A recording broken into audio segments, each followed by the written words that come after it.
When you're shopping luxury, it's all too easy to buy the usual suspects, but not these two. Lincoln and Genesis are aiming for your attention, and they've got some beauties here. The 2024 Nautilus, which is brand new, and the 2025 GV80, which has been refreshed. Both of them are over 70 grand. They're loaded with tons of features inside and out. But for a mid-size two-row SUV, which one truly deserves your attention? I'm gonna let you know. The Nautilus is brand new for 2024. We last tested it for the 2019 model year in the previous generation. The GV80 is still in the same first generation, and for 2025, it gets a big glow up on the interior.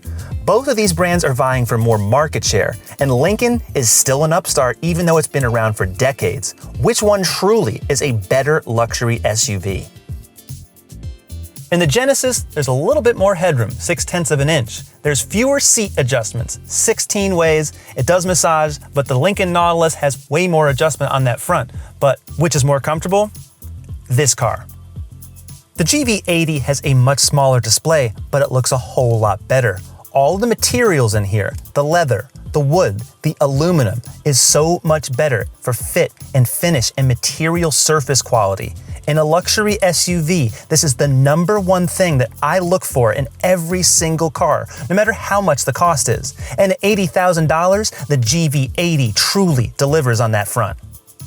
Lincoln may have the black label, Genesis has the prestige, and that gives you features like a heated center armrest and an interior that looks really a whole lot richer. Sitting inside the Nautilus is like sitting inside the Jetsons car, the way the screen envelops you entirely, the lights over here, the squishy steering wheel. Everything is a different shape and a totally different layout than you're ever used to seeing. Unfortunately, while the look is pretty amazing, the quality is not. The steering wheel, the seats, the door panels, they are finished in vinyls and plastics that truly do not feel up to snuff. The previous generation Nautilus had only a plasticky center stack, and the leather quality was sourced from Aston Martin and Bentley. Now, I don't know what this is, but the quality is nowhere near that of the GV80. These seats move in 24 ways, and there's so many different massaging modes, and they're very strong. I gotta say, driving this Lincoln for long distances, if you like someone massaging your back and the cushion, this might be your choice. The Lincoln may beat the Genesis on interior space for legroom. Other than that, what is it beating it in? Side shades, mirrors, power folding and reclining and fore and aft back seats, heated and cooled outboard seats, and a separate climate zone. The Lincoln only has heated outboard seats. That's it. The Nautilus does not have a lot of features. It only has heated outboard seats, and even if you chose the black label, you still wouldn't get anything extra back here. What you do get extra, 4 inches of extra legroom. That is a lot. Lincoln says this is the roomiest midsize crossover in the entire class. I'm inclined to believe them. I just wish that the interior quality, including these door handles, were a lot better. There's just over 36 cubic feet of space behind the second row, and when they power fold, and they also power fold up, just under 72 cubic feet. Besides that nifty feature, this whole trunk just looks so much better. The carpet, beautiful blue carpet by the way, extra dome lighting up here, also has some nice fiber along the sides of the sills there, just like the rest of the roof, and they even put Bang & Olufsen silver speakers right back here, right where no one's gonna see it. These details make the GV80 really, I keep touching the carpet, but it's just so much better. The Nautilus has 35 cubic feet of space, and when the seats are folded, they definitely fold down faster, but not entirely flat, 69 cubic feet. And truly, the back of this cargo hold isn't finished as nice as the GV80, not even half as nice. The GV80 looks rich. This grille, it's massive, and it has a double lattice work design that looks just so intricate on every single angle. And the double line work is repeated everywhere on these 22-inch wheels, on the DRLs, the turn signals, and the rear tail lights. It is an elegant SUV, and it doesn't need to try to do too many things. A few creases here and there, but the proportions are perfect everywhere. For 2025, there's some extra cutouts on the lower front bumper, some new chrome trim along the sides, different exhaust tips in the back, but really, that is it. This car looked great when it came out for 2021, and for 2025, I really cannot find a better looking SUV in this class. I thought the Genesis was good looking, and it is, but this Nautilus is setting up some very high expectations because it truly looks like a concept car. Everything about it is so different for Lincoln and any other SUV. Where are the door handles? Where are they? They're actually in the black trim, and this has the Jet Appearance package, which blackens that trim and also adds these gorgeous turbine effect 22-inch wheels. From the front of the Lincoln, it has a totally different shape than other Lincolns before it, a DRL connecting the entire grille, the illuminated badge, but it doesn't actually look cheesy. It looks classy. The proportions on this SUV, it almost makes it feel sportier and tidier, even though volume for volume, they're about the same size and also roughly the same width and length. But the Nautilus is really making a big impact. And on the back, you don't even know what it is. Lincoln is spelled in the taillights, but it's so dark you could barely see it. There are no badges on this car. It's super clean. Both of these cars are very unique, and it's tough to say which one truly is better, but this Lincoln absolutely setting the bar. The Genesis is slightly bigger. It's about 1 inch wider and 2 inches longer overall and at the wheelbase. The Lincoln, though, rides a little bit lower, 7/10 of an inch overall height. The Genesis has 8.1 inches of ground clearance, and Lincoln doesn't even say anything about the Nautilus. They're both roughly the same, but you're not gonna go off-road in either of these two. The style on both these SUVs is quite bold, and so are the engine choices. On the Lincoln, it's a hybrid. That's an option, but it's only about $1,500. A 2-liter turbo inline-4 and a 100 kilowatt electric motor paired with a CVT. All-wheel drive is standard. On the Genesis, all-wheel drive is standard, but there's an 8-speed automatic, and the optional engine, the 3.5-liter twin-turbo V6, 375 horsepower. With the numbers that you're seeing here, it might not seem like a fair fight, but wait a minute until we get on the road. Check out the fuel efficiency though. In the city, the Nautilus is nearly twice as efficient as the GV80. Major change right there. But for towing, there's only one winner. 6,000 pounds for the GV80 and only 1,750 pounds for the Nautilus.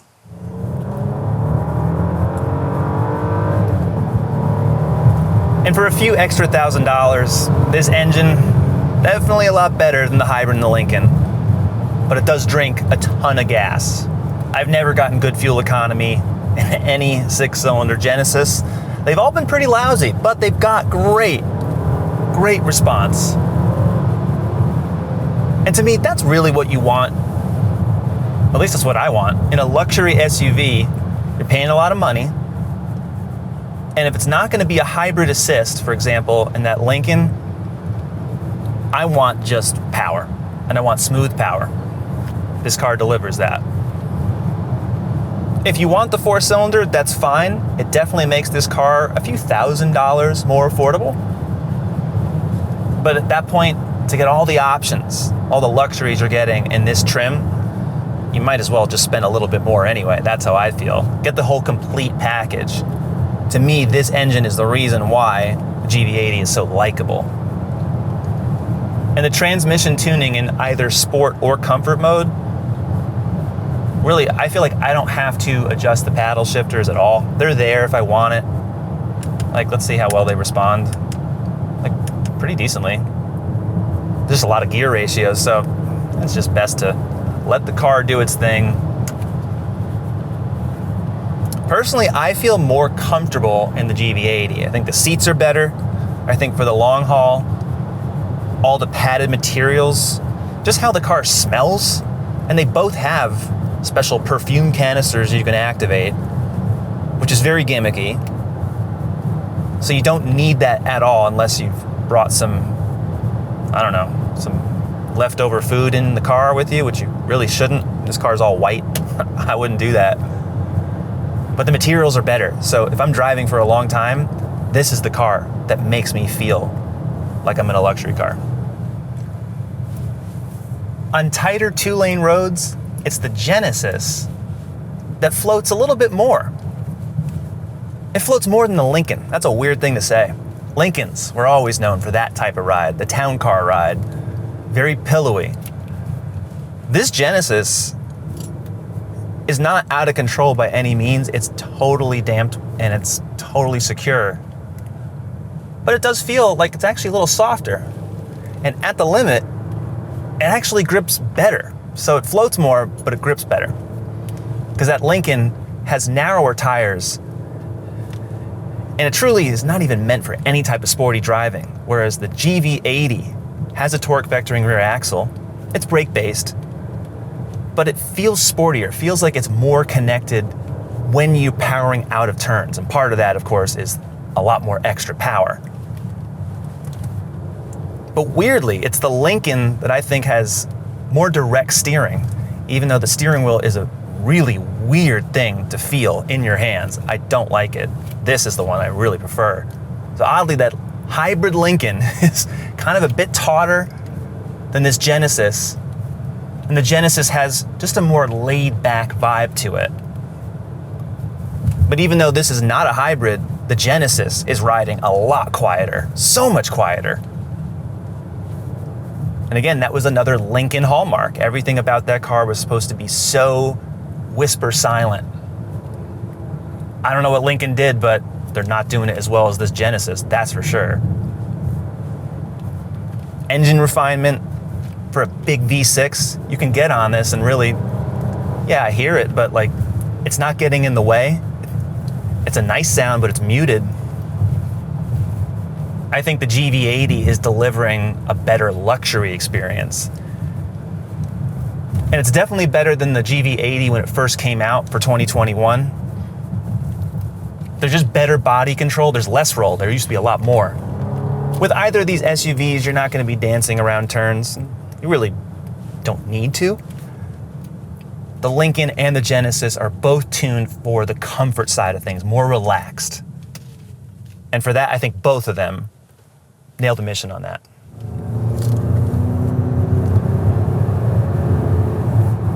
The Nautilus is a different experience. It's a 4-cylinder turbo hybrid, and yet it feels oddly quick. The engine is very muted, and the response also shockingly good. You would think that maybe we shouldn't compare a Turbo 4 hybrid against a twin-turbo V6. But in practice, the Nautilus boogies pretty well. I'm impressed. What does not impress me is the excessive amount of wind and tire noise just seeping through this cabin. I didn't expect that for a Lincoln. And the previous generation Nautilus that I drove many years ago, check out that review, it was a 2019 model year vehicle. It felt a lot quieter than this Nautilus. I don't know what Lincoln did. They're manufacturing the Nautilus as a global vehicle at their plant in China, as opposed to the United States where the Nautilus was always built. And I definitely think there's some cheapening of the interior. The quality, not just of the interior, but the sound deadening. In a regular SUV, I probably wouldn't call the Nautilus out for this type of volume levels. But for a luxury SUV that's in the $70,000 range, I have to, because all the competition, including that GV80, do drive quieter on the highway. I do like the fact that I can average about 31 miles to the gallon on a highway trip. And truly, depending on how you're driving the GV80, that could be almost double what that Genesis gets. The Genesis drinks a lot of gas, so if you're into long highway miles and don't want to fill up, the Nautilus, especially the hybrid, because it doesn't cost much more, is a pretty good SUV to consider. The powertrain is really seamless. Like, I feel like I'm driving a Toyota or a Lexus hybrid. That's how good this is. I was not expecting Ford or Lincoln to do it this well. They've had plenty of good hybrids in the past, but when I heard that the Nautilus was getting a hybrid, I wasn't really so sure about how well it was going to react, and it's absolutely perfect. The brake feel, the seamless switching of engine off, engine on, electric motor, it's great. And despite there being more noise inside the Nautilus than that Genesis, the steering feel is better. The steering wheel feels worse. Not just this leather quality, but the shape. But completely discounting that, how it's connected to these wheels, I like it. It's actually a sportier drive than the Genesis. I like it a lot. This Lincoln uses a forward camera to try and detect bumps, and it'll adjust the adaptive dampers. The Genesis does that too. I just think this is better damped, I do. It rides nice and soft, but not too soft. It's definitely firmer. So Lincoln definitely has it going on with the handling. I gotta say that. It doesn't grip very well. And by that, I mean the grip levels are low if you really push the car, which really, on either of these cars, they're not meant for that. They truly aren't. And I don't think that's a problem. If you have a luxury SUV, it's not trying to be all things to all people. These two SUVs stay in their lane, literally, they do. But I will say, I was not expecting the Lincoln to handle better and steer better and give me more feedback and really less correction. I really like this. At moderate speeds at 2-lane roads, the Nautilus is the sportier car. It's odd. Lincoln is now building a sportier handling SUV, and Genesis is now building the quieter, plusher SUV. It's weird how things go these days. And while I'm driving this big 48-inch display, it's not so terrible because it is mounted just below the windshield, so all that information is there. It's just that while you're driving, there's certain aspects to it that are too small. It still uses a lot of tiny icons. Lincoln does not make use of this display like it could, perhaps in future software updates. But it does tend to disappear in the background the more you drive the Nautilus. I was not expecting that, so good use of space there. Definitely not a boring hybrid to drive. It isn't. It feels agile, it feels composed. And really, when the road gets twistier, I'd rather be in the Lincoln. It's so weird. It's a weird thing to say, but they've nailed that part of it. I just feel like they have gone away from some of the luxury aspect, not for power, because the hybrid's pretty decent with power, great efficiency, but with noise. At low speeds, it's not a problem, but on the highway, it absolutely is. And that is what gets you tired and fatigued over long distances. And a luxury SUV is supposed to deliver the exact opposite.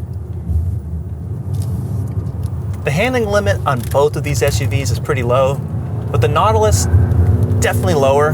The tires don't grip like the Genesis. So while overall grip is not impressive, the brake pedal feel on the Nautilus actually is. And for regenerative braking, it actually feels more natural than you'd expect. The GV80 blends the instrument panel and the infotainment into one seamless display. It's really among the best displays out there right now. It's curved and it doesn't take over too much of the dash. Interesting features, you can adjust all of the seats from here, including the rear seats. That's really nice. Plus, there's features like a mood curator. This is a bit cheesy. It's borrowed from Mercedes-Benz. It'll play certain sounds, change the lighting, even have perfume pumping throughout the climate control system. That's kind of crazy. And all the climate controls below here, it's now a touchscreen. This is all haptic feedback. And Genesis has now added volume knobs and tuning knobs right where they used to be, plus all these shortcut buttons that were not there before. So it's actually easier to use than it was before. You can also change a lot of the display right from the steering wheel. For example, if you don't like the tachometer, you don't have to have it. And you can go down here, switch map views, you can swipe here with a thumb pad here. All different ways to interact with the display.